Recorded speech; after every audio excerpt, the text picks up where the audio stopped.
Hello, everyone, and welcome to episode 237 of the RRBG podcast. This podcast is a proud member of the Podbelly Network. Go to podbelly.com and check out all the amazing shows we have on our network, including the Sofa King podcast, Robots for Eyes, Art and Jacob Do America. I mean, there's one for everything that you're into. If you're into Magic the Gathering, they got you. If you're into the occult, they got you. You're into serial killers, they got you. Everything. Go to podbelly.com, check out the list, and support the network.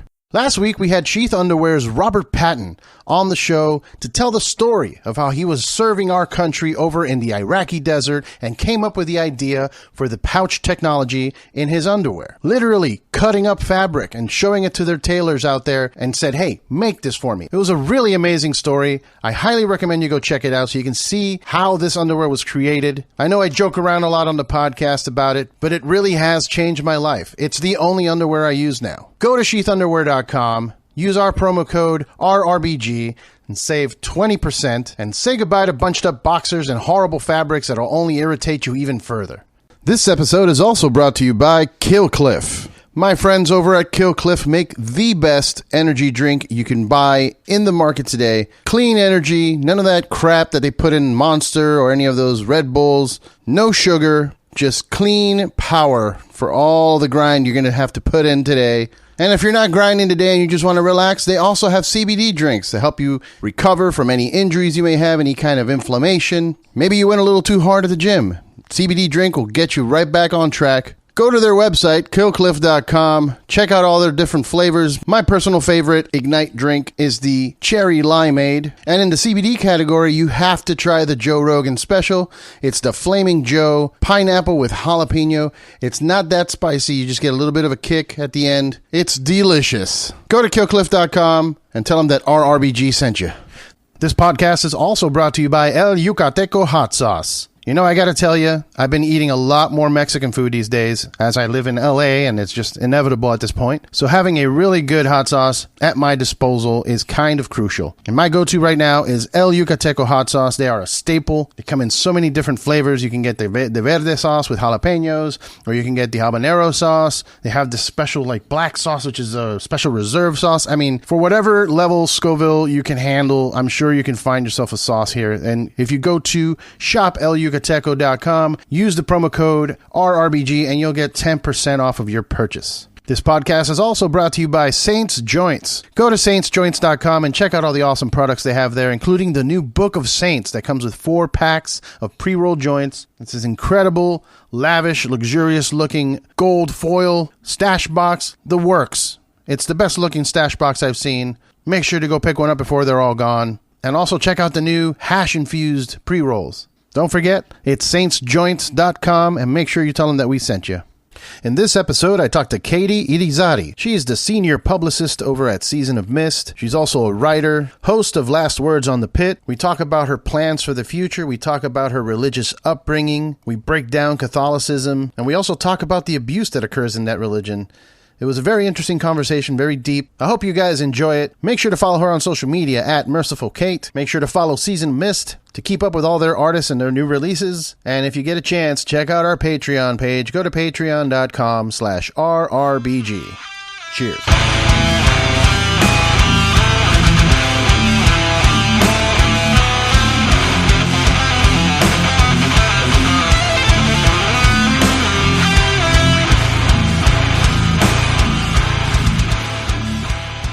What's up, everyone? Welcome to the RRBG podcast. I am here with Katy Irizarry. Irizarry? Yeah, that's like the real Latin way to say my last name. So you got it. Is it a Latin last name? It is. Yeah, there's actually an interesting and kind of funny story there if you want to hear. Who is at my door? Hold on. Ooh. I was just fucking Amazon. Okay. Amazon aggressively leaving package. Anyway. Yeah. At least they're doing that. In my building, they're just dropping shit off in the lobby.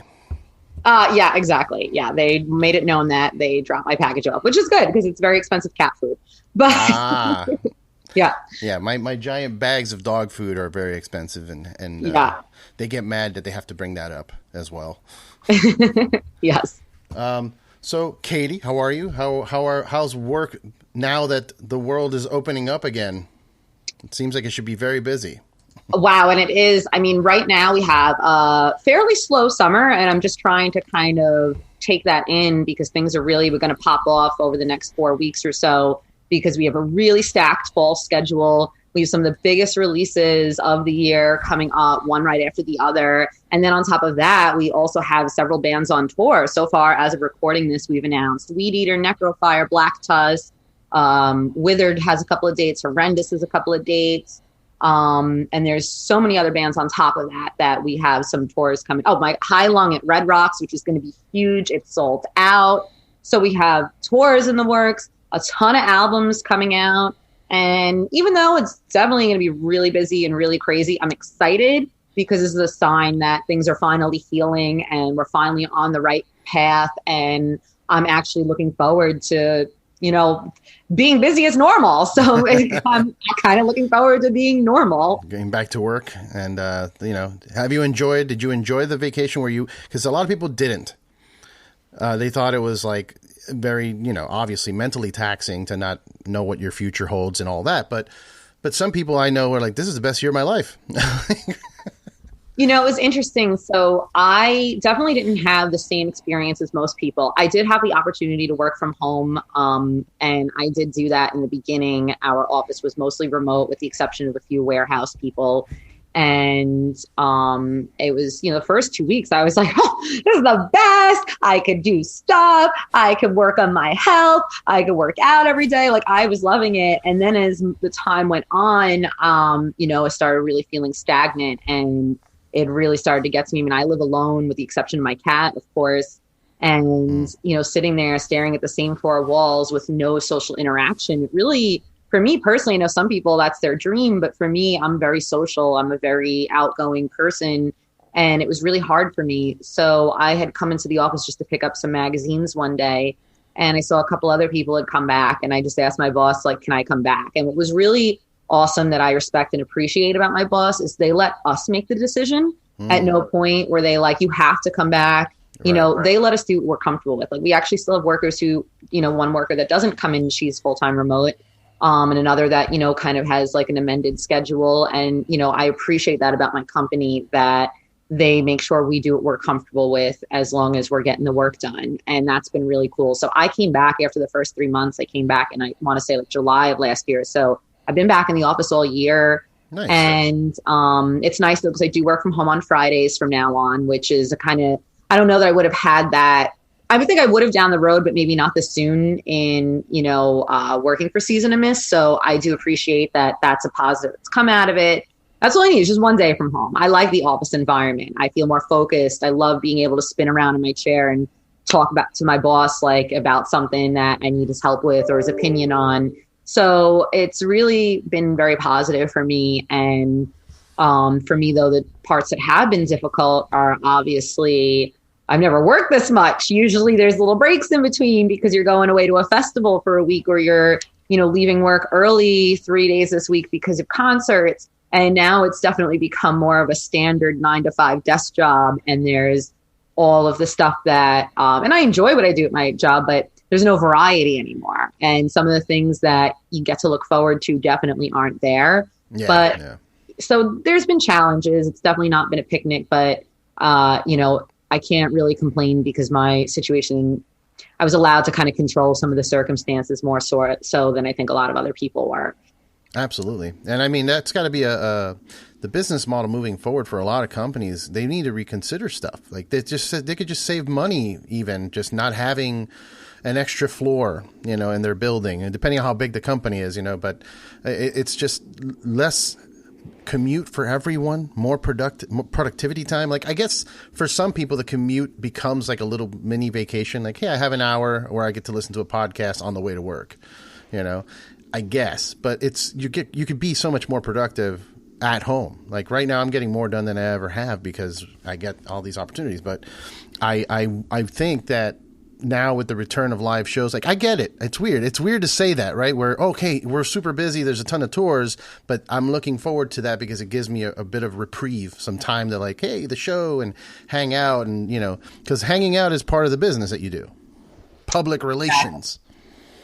I swear I just had this conversation with someone else at work where it's like, you know, we are, you know, as publicists, some of the most forward-facing people in the company. We're the most social people of this company because we are the ones who are in the public and dealing with the public. So my role definitely is way more interactive and way more social than certain other roles at a record label, because we have to be out there making these relationships and making sure our bands are seen and making sure we make the right connections in order for all of that to happen. Right. I've always felt very intrigued by that as a career choice, just because that's something that I was naturally good at, is just connecting people. Like, hey, you know, you should know my buddy. He makes coffee. He's in a band. Make a band coffee. Have fun. You know, like, it's always that. I always was like, what kind of career is that? And I guess it's similar. I guess that's as similar as it gets, right? The public relations. PR. That's part of it for sure. There's that. And also that's also a little bit of production, you know, where you're saying, okay, I want this item for this band. So how do we make it happen? But, you know, at our job, a lot of us are very symbiotic in that we all kind of work, you know, even though we're all separated in our own departments, we still help each other out. Like, you know, there's no dedicated A&R team. There's definitely dedicated A&R people, but we all have a say in different ways. If I hear a band, I'm like, I really like this band, I'm able to bring it. You know, there's been many times where my bosses have pulled me and the other girls in the publicity team in and said, what do you think about this? And our opinions are valued in that sense as well. And that's kind of unique as well for our label, because I've worked at other places where that's not really your role as a publicist.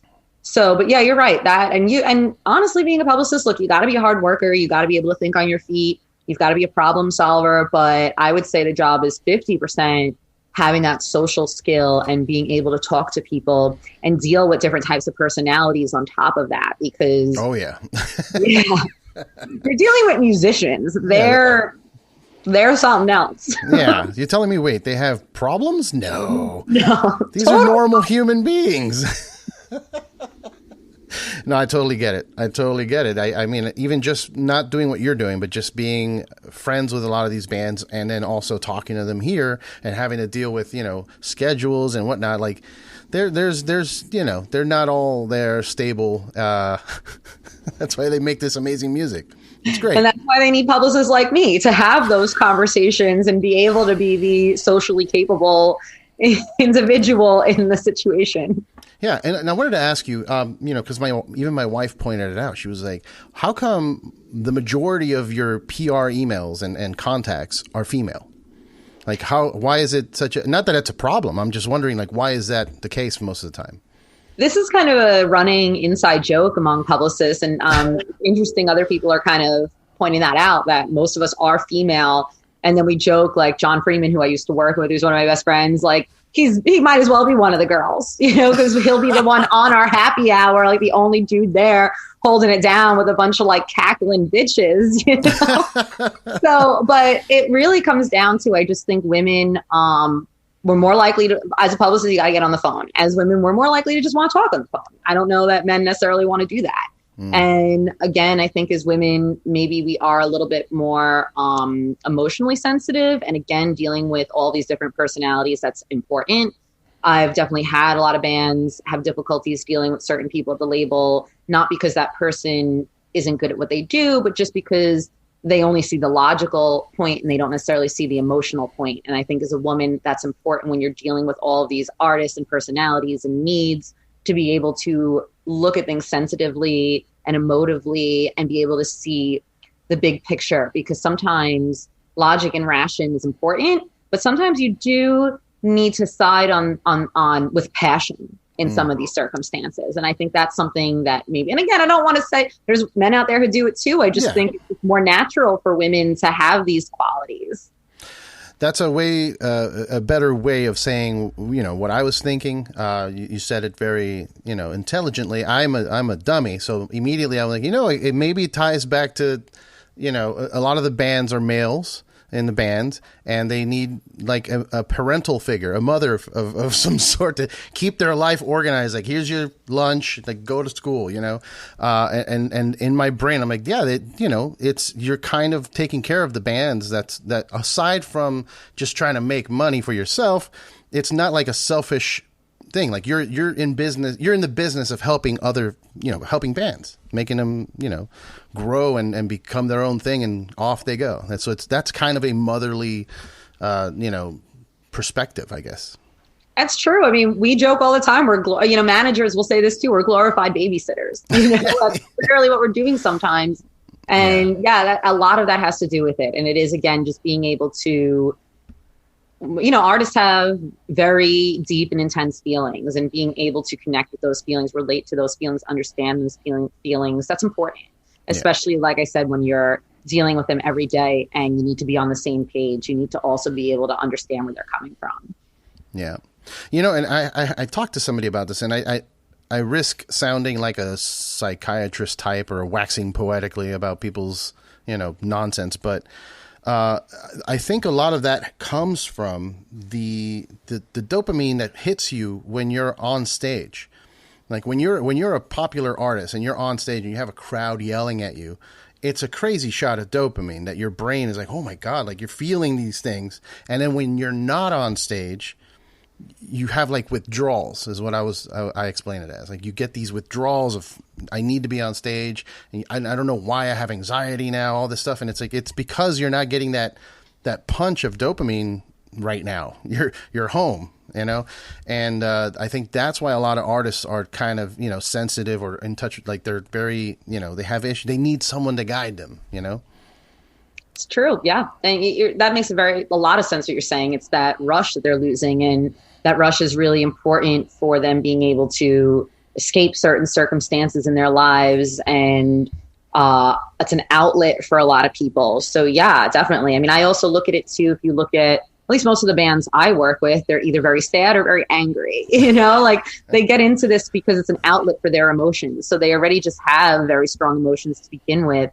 And art and music is the way they channel them in the first place. So what got you into this particular style of music, metal and darkness and I'm into it too. I'm not like criticizing in any way. It's just where I come from a very strict Catholic background, and I think that's what led me down the path of darkness. I just wanted to rebel against that. So what is it for you that you think led you into that, and not like, say, pop music or R&B or something? Well, first of all, I still Viva La In Sync, all right? I still like pop music. Okay, all right. And not really for the bands I grew up on were Spice Girls, Hanson, and In Sync, but at the same time, my parents were listening to Queen and Alanis Morissette and Nirvana and stuff like that. That was part of stuff I paid attention to, but obviously not as intensely as I would, Mr. Justin Timberlake. But you just made me feel so old, by the way. You're like, oh, my parents listened to the same bands you grew up listening to, Eddie. It's like, no. I'm sorry. I'm so old. All right. Start walk out of here with a cane. Like, no. I know, right? To call AARP right now. I definitely feel like I need a cane after like 3 days of NAMM. That's where we met. That is where we met. And we're not alone. By the end of that, I mean, that's how I know I'm getting old. I was young, going to concerts every night, rallying, drinking, partying nonstop. I mean, there were nights I'd be at a concert, partying until 5 a.m., come home, get dressed, go to work. Now I'm like, my God, I do 2 concerts in 2 nights. My back hurts. My feet hurts. I need to stay in bed for at least 2 days. So I'm with you. My body is, I can't hang like I used to. That's for sure. I now prep for NAMM because of I call my father in Mexico. I'm like, hey, can you send me some of that crazy peyote gel you guys have down there that you can rub and like magically fix his pain? He's like, yeah, I got you. I need that. I know I need it for NAMM. It's going to have to be a thing. So. Festival season as well, man. I'm going to have to ask you what that is, because I'm going to need it real soon. Oh, it's great. Shit, I don't have it with me here, but yeah, it's like it's got cannabis and peyote, and it's like a green gel, like kind of like Bengay or something, or Vicks or something. But yeah, you rub that on your anything that hurts, joints and stuff, and it's instant, like your skin tingles and like it instantly goes away. I'm like, whoa, it's Mexican magic. I need that. All about that. Yeah. But I'm sorry, I keep going. No, it's okay. Yeah, we went off a tangent. I didn't answer your question with that. Well, I would say it's twofold. I mean, I've definitely already spoken about how I got into the music. My cousin introduced me to Slayer, and I've kind of, at the same time, just was like scared by it, but I liked being scared by it. You know, like I grew up on horror movies and stuff like that. But there's definitely a deeper part there where, you know, at that point I was 11 or 12 years old, prepubescent, in middle school. And, you know, when you're at that age, you become a little angsty and, you know, you feel very alone and you know, your life isn't, you feel like, I look back, I'm like, my God, my life was so easy. Take me back those days. But you don't feel that way. You know, life starts to become hard when you're that age, and it's sometimes hard to cope with. And, you know, listening to bands like Linkin Park and Korn and Slipknot and Marilyn Manson, like I really felt like there's someone out there who understands me. And, you know, pop music, they're singing about love and things I don't understand. I don't know what it's like to go through a breakup at that age. I don't know I know what it's like to have a crush, but I don't really know what it's like to have a boyfriend or anything. And, you know, the music can be alienating, but then you listen to these other bands that are singing about what it's like to be alone and are feeling the feelings that you're feeling. There's a real deep connection there. And it's something that I think a lot of metal fans start out with or go through at one point, listening to Nirvana, for instance, and saying, wow, you know, I'm not alone. This person also has been in pain. And, you know, the lyrics are very therapeutic in a lot of ways. And on the other side of it, at the same time, listening to bands like Slayer, and then later on getting into like Cradle of Filth, Dimmu Borgir, and stuff that had a little bit more of a satanic edge. I also grew up very Catholic. And again, around that same age is when I started to really question things. And I would say by the time I was about 14, 15 in high school was when I really felt like, wow, you know, I grew up this way, but does God even like me? Does God even exist? You know, like I really started feeling that, like, you know, what is this? What am I doing? Why am I praying to this person who's not really doing anything for me, who I don't even know is real? Oh yeah, where is he? I don't know. Exactly. And Santa Claus. Yeah, I mean, at that point, I believe more in Santa Claus and aliens than I did in God. Let's be real. Like it just felt really far-fetched, and I started really questioning that. And it was great to find these bands that were, I mean, on one hand, when you find the more satanic stuff, it's really exciting because it feels so naughty, you know, because you're told you can't do this. And that's when you start rebelling and being like, I'm going to do it anyway, you know, and you feel like this rush. And there was also bands that did it more philosophically, like Nevermore, for instance, who I got into a little bit later in high school, where I started really understanding that journey of questioning something that might lie deeper, that isn't necessarily a God or a higher power. And a lot of these things really spoke to me, again, for what I went through, my own crisis of faith. Yeah. I grew up in a very strict, did you go to private school?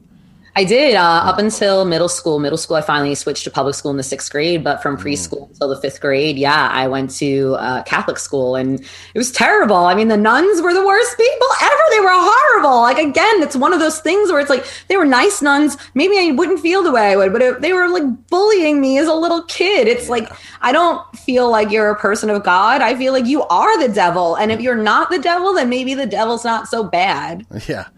Yeah. Yeah, it's funny because I always wonder, like, the message is so positive, but why is everybody that's involved so mean? We used to get beat with the rulers and stuff by the nuns, because I grew up in Jersey in private schools, and they were very, very strict, like rulers and you know, just abuse, really. And I in the second I could get out of there, like as soon as I could, it was kind of like, I need to get out. How is this a positive thing in my life that I'm getting beat up by old ladies for? My mom went through that. My grandparents, and they used to act like it was a badge of honor. Oh, yeah, and like getting beaten by the nuns, like you kids should be beaten by the nuns, you know? Yeah. And it's like, what? And I mean, for me, it was definitely, they didn't do that by the time I had gotten into school anymore, but there was a lot of verbal and psychological abuse. And one of the most like formative memories I have, and one of those memories that really, looking back, I realized was just very, I don't necessarily want to use the word traumatic, but definitely life-changing, in that it started making me see things through a different lens and started making me question things more. Was I was going through a hard time in school, and I, at the same time, was struggling with certain subjects such as math. This is when math went from being super easy to super fucking hard. And I already struggled with it to begin with. And I would kind of space out, and I started really getting into poetry. And I remember writing kind of a really personal, dark, sad, cry for help type poem. And instead of like reading that and thinking, I need to help this student, the nun just took it and read it to the whole class and humiliated me and made fun of me for it. That sounds good. Yeah. That sounds like a good idea for mental health. Right? And then by the time it's like, what are you doing? Like, I was a child. I was like 9 years old or 10 years old. And it's like, that's how you, and like looking back, I mean, I didn't even realize how fucked up it was at the time. I just knew it hurt me. And I remember thinking, you know, like I remember that wanting that to be a cry for help and having that moment of maybe someone, because I didn't really know how to express myself. And it's like, wow, okay, man, that fucked me up. And you don't realize it till you get older, how, you know, incremental that was to kind of your development. And meanwhile, you know, let's fast forward, I'm in high school. I went to a public high school. And one of my teachers got I turned in the wrong journals. And, you know, instead of my regular school, everything's great journals, they got one that was a little bit darker. And the first thing they did was send me to a guidance counselor who became my rock through the first 4 years of high school and was really there for me. And it was so different. And that was also one of those things that made me realize, wow, here's this person who actually cares and wants to help me. And here's this nun who's supposed to help the children of God, just completely fucking making things worse. Like, it's crazy.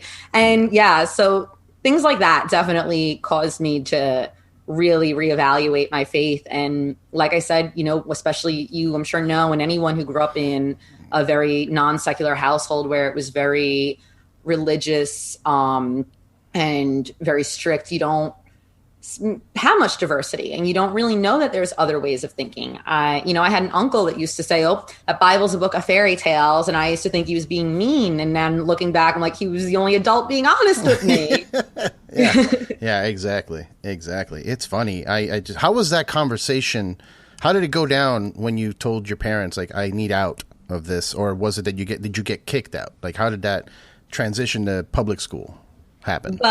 Well, actually, my mom took us out of Catholic school. This was unrelated. I mean, at the time, I was questioning things, but not really as intensely as I had a couple years later. But my mom actually took us out because of the abuse I was going through from the nuns, the teachers. And my mom even had joined the PTA, was giving the school more money, doing things that she thought would help me. And instead, she felt like, why am I bothering if they're going to treat my daughter this way? So my mom actually stepped up and took us out, not for religious reasons, but just because she realized that it was really damaging the private Catholic school system, and she wanted something better for my brother and me. But, and my father is also very, I would say maybe more agnostic. Like, the man has a million superstitions, like he's afraid of odd numbers and things like that. Okay. But he was never a churchgoer either. And I remember, we were kids, he would be watching the Sunday football game. We'd be going to church. My mom would be screaming, "You're going to hell," and it's like, and my father never pushed that on us out of respect for my mother and her upbringing of us as, in her religion. But he never really was a religious person either. I mean, he grew up Italian Catholic, but it wasn't pushed on him as much as it was my mother. And he also just eventually in life kind of was like, I'm just going to do my own thing, whatever. And, and like I said, that though was never really a conversation or something we talked about because, he respected her upbringing and wanting to raise us a specific religion. Right. And so that was never really an issue. But yeah, I just remember one morning, I made my confirmation and I made the choice to still, my mom gave me the option, you're now old enough to decide if you want to go to church or not. And I did decide to keep going to church because I did feel like maybe I should still try. Maybe now's my time to prove myself to God and things will get better. And I thought also too, I didn't want to disappoint my grandparents, who I definitely have always had a closer relationship with, and they were very religious. So I still kept going, but then things kind of deteriorated more for me as far as my faith went. And I just remember one morning just having a really bad morning, and it was a Sunday morning and just being so depressed and not wanting to get out of bed. And my mom woke me up for church and I was just like, no, I'm not going. Nice. And she was a little annoyed and trying to push me, but realized she can't, because as a fully confirmed Catholic, I now can make that decision myself. Right. And, she was angry about it. She didn't speak to me for a few days, but eventually, especially as it continued to be a pattern and I never went back to church, she got a little more frustrated. We had a lot of big blowouts around holidays, Christmas and Easter, where she felt my brother and I should attend and we didn't want to, because my brother followed right in my footsteps. And as soon as he made his confirmation, same thing, he was done. So, she wasn't very happy about that, but, it made things easier with the support of my father. And even my grandparents, they were disappointed, but they would never really talk about it, and I appreciated that. And I think they hoped, especially my grandmother, that eventually I would have a change of heart. But I do feel they accepted it. And then, things got really crazy when at that point I'm like 15 and I'm like a sophomore and I have an allowance now. And I'm buying satanic jewelry on St. Mark's Place and wearing inverted crosses. And remember that when the inverted cross necklace was discovered, the meltdown everyone had, my mom, my grandparents, it was craziness. And again, eventually, same thing like when I got tattoos, eventually they just got over it, So it's just like there was that hard part right at the beginning. And then eventually, whether or not they accepted it, I feel like maybe they did. But they lived with it. And they got over it, and it was just it's not really an issue anymore. Like I think a lot about getting my neck tattooed, and I'm like, that's gonna be the next thing. That's gonna be a Thanksgiving dinner conversation for sure. Yeah, exactly. Yeah, I had it was similar, same thing when I got my first tattoo. I had to hide it for a while from my grandfather because he, was very against that. And then when he finally did see it, he disowned me for like a year. Like, you're not part of the family. You're a delinquent. I'm like, oh my God. I know. It's like we're going to kill someone. Like they act like it's the end of the world. In my family, tattoos represent crime. Like that was the thing. So if you had tattoos, you've been to jail and you're a criminal, you're a delinquent, you're, trash. And, I went ahead and got like my whole arm tattooed like right away. It was like, it didn't start, let me do like a small, no, boom, the whole arm. And they're like, no, it was so, it's crazy to think, that upbringing. It blows my mind when you think, I got kicked out of Catholic school. My parents didn't.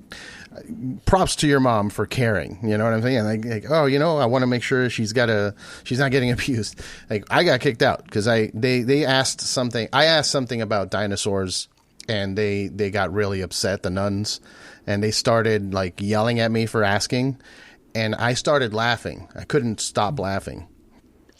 Just uncontrollable laughter. And then they came over and they started beating me to stop laughing, and I just fell over and just laughed more. Like it wasn't even hurting, so I was just like, I can't believe they're hitting me. So I just kept laughing, and they sent me home with a priest because apparently I was possessed by the devil and I needed an exorcism. I'm like, dude, I'm not possessed. This is just so ridiculous. I can't stop laughing at you. That's crazy. Yeah. That's so crazy. And then they act shocked why all these schools closed down, and why they act shocked like no one wants to donate to the fucking church anymore. Like you hear what's going on in Canada? I knew about was this with the native children at that school? It was awful. There's another one. They found another school filled with dead bodies. I'm like, what? Oh my God. This is insane. So it's so insane. And I mean, there's been other organizations. I mean, let's be real. The entire Catholic Church had a severe pedophile child molestation cover up. I mean, not only was it a crisis, but they actively covered it up. Yeah. And again, it's like, I mean, I even remember my grandma towards the end of her life having conversations and even admitting priests are bad. There are bad priests out there. Not every priest, but there are bad priests out there. And her admitting that there had been faults in the Catholic Church. And I admired that because I know it was hard for her to admit that. But there's people who will ignore it and just blindly make it like, that didn't happen. Or, it's no big deal. It's like, no big deal. My God, it's not like they were embezzling. That's no big deal. I mean, it sucks, but that's something you could forgive. Yeah. And what they did to the children, innocent children. And again, maybe, you and I were lucky enough that we didn't face that kind of abuse, but there was still other abuses you and I each individually faced. And it's just, so there's been a cycle there, and it's crazy. And again, it's like, I don't think necessarily this is a difficult conversation because I think a lot of times I'm very anti-religion in general. I'm very anti-organized religion. And that's kind of across the board. Yeah. And that can really come across that I don't like religious people. And it's not really the case, because I understand there are people out there who have had a positive experience in their faith. And there are also people out there who their faith is something very important to them, and that's helped them overcome a lot of things. And I respect that. And there are also people who use their faith for good and who really do look at the positives and try to be the positive example. But overall, I still think organized religion can be very damaging. And unfortunately, it damages a lot of the followers of those religions. Absolutely. Absolutely. I've always told everyone, do your thing. It all works if you believe in it. It all works. Santeria works if you are into it. And I've seen it work. So I'm just, hey, I'm going to put a curse on that dude so that his foot gets swollen. And then you play around with a chicken and put it, do some magic, and his foot gets swollen. Damn. I mean, I can't, I'm not going to start practicing Santeria or whatever, but I know it works for you. That's crazy. And same with Christianity. It doesn't work for me. I got beat right out of that building, but I know that it works for other people. Praying to God brings them peace or whatever. And they pray to God for their family members to get out of illness, and they do. And, it's God, not medicine and science. It's God that did it. But, what am I going to do? I'm not going to try and convince you otherwise, There's no point in arguing about religions with people. It's just, I can show you my point of view. And if you're open enough to listen to it, then maybe you can think of things differently, just a little bit. Just back away a little bit from the picture, because people get sucked into it. So I don't know how we got into religion. Let's go back to your career. Can I tell you though, this is probably one of the most exciting conversations I've had. I do a lot of podcasts, and I do talk a lot about my career and my background. And no one's ever actually really gotten into that with me. And it's something I actually really like to talk about. Something I think is important to address, especially because I know there's a lot of people like you and I who have gone through that. And so I actually really am glad you brought this up, because this is probably one of the coolest, the most meaningful conversations I've really had. I appreciate that you appreciate it. I'm glad. So do you find yourself attracted to religious artwork, even though you don't believe in it anymore? I still like going to, when I go to New York, I got to go to the cathedral, St. Patrick's and all that stuff. Do you still find yourself attracted to that artwork, or are you kind of just whatever? Absolutely. Yeah. Religious imagery, I find very compelling. Same thing with the architecture when it comes to cathedrals and the stained glass windows and stuff like that. Even the music, I was in the church choir and I was an altar server, which is also crazy because now I'm a heathen, but even the music, that's why sometimes I think I favor bands like, let's say, Batushka, where they really take that Baroquean traditional religious music and make it really dark and evil. I love that. And it's something that's always going to be a part of me in some way or another. I think I look at things differently, and I feel you could probably imagine it the same, with a way more artistic eye than obviously a spiritual one. And I can appreciate the art as well, the architecture and even the music. Even, I love too, I think that's why I favor bands too, even like Ghost, because they take all that religious imagery and invert it and make it so evil. And I love that. Yeah, Ghost really struck a chord with me. The second I saw them, I was like, whoop, this is all me right here. and also, I saw Batushka at, I think it was Psycho. And I remember just walking in, I was meeting up with Josh Barnett, the War Master. I love him. Mm-hmm. And he's standing over by the soundboard, so I walk over to him, and he's just staring. And I was in that mode, when you're working at a festival, I wasn't really paying attention.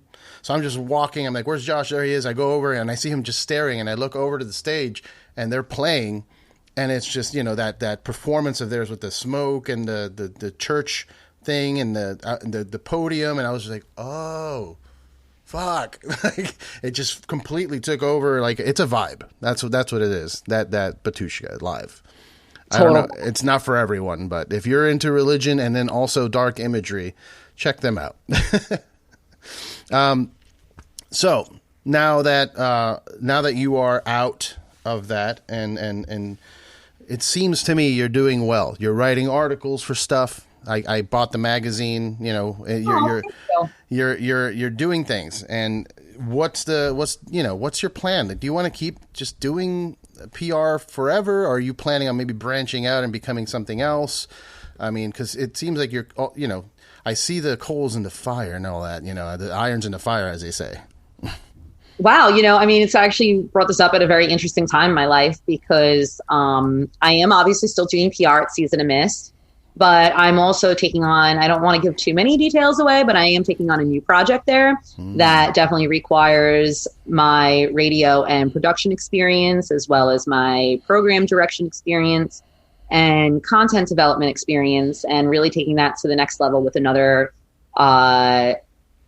what's the word I'm looking for? Another content-based channel we're going to launch. And I feel like you can figure out where I'm going from that. I know you personally can, because you and I spoke about this a little bit before we actually got into it on the interview.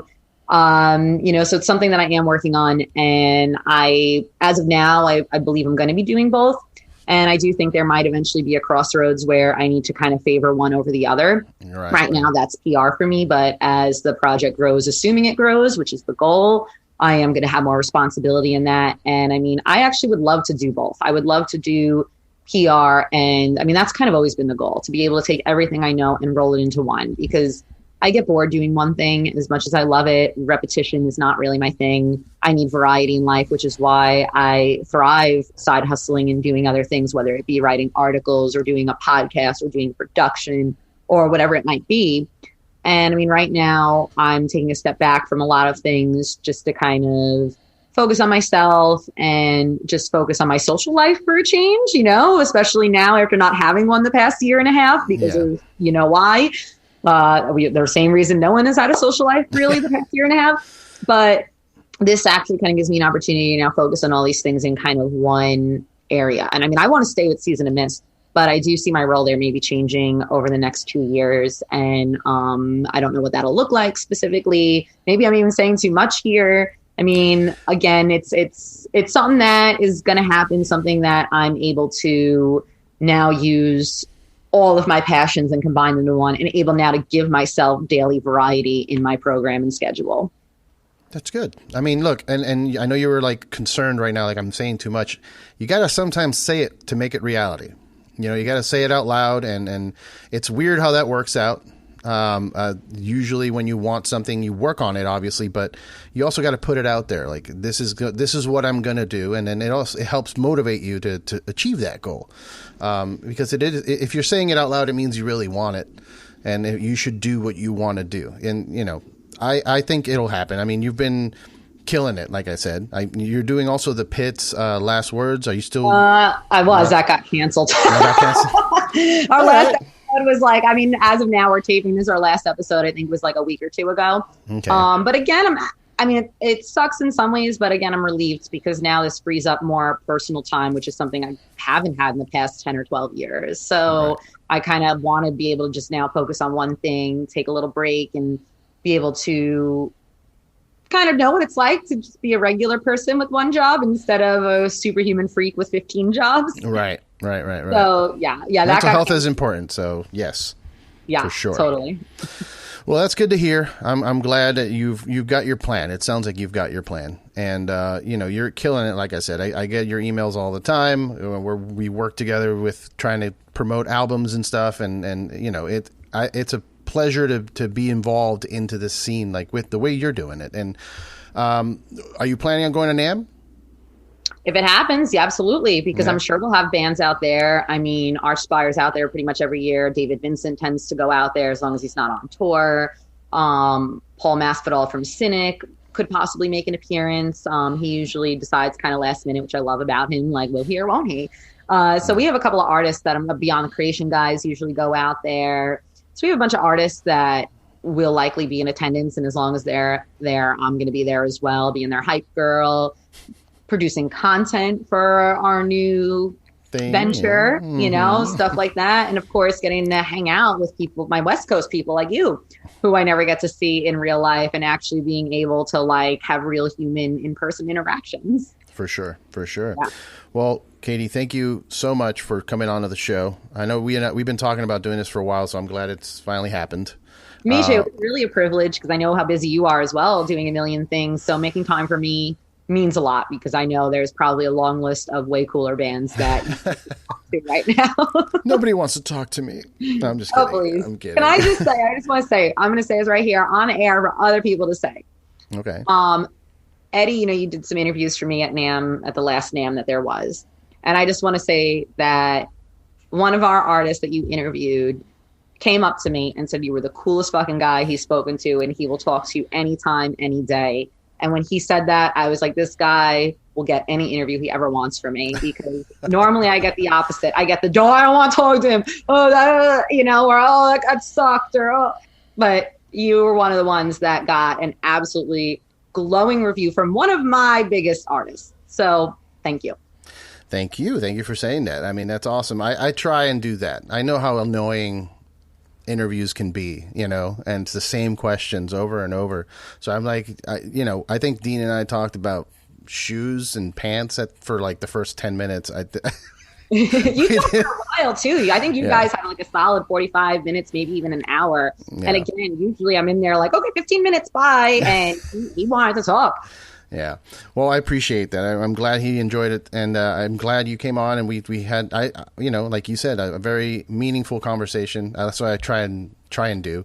But if anybody wants to keep, follow you, how do we do that? What's the best avenue? Which social media is your favorite? Because mine is Instagram.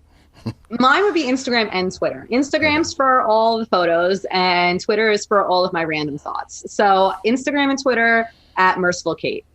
Merciful Kate. All right. And I mean, guys, so much work coming out from her. The seasons of Miss putting out ridiculous amounts of music. It's amazing and it's all great. So keep an eye out for those records. And thanks again. Thank you. Stay tuned for the fall, guys, because we've got big things happening. Ooh, I'm excited. Cheers, everyone. Thanks, Eddie. Later.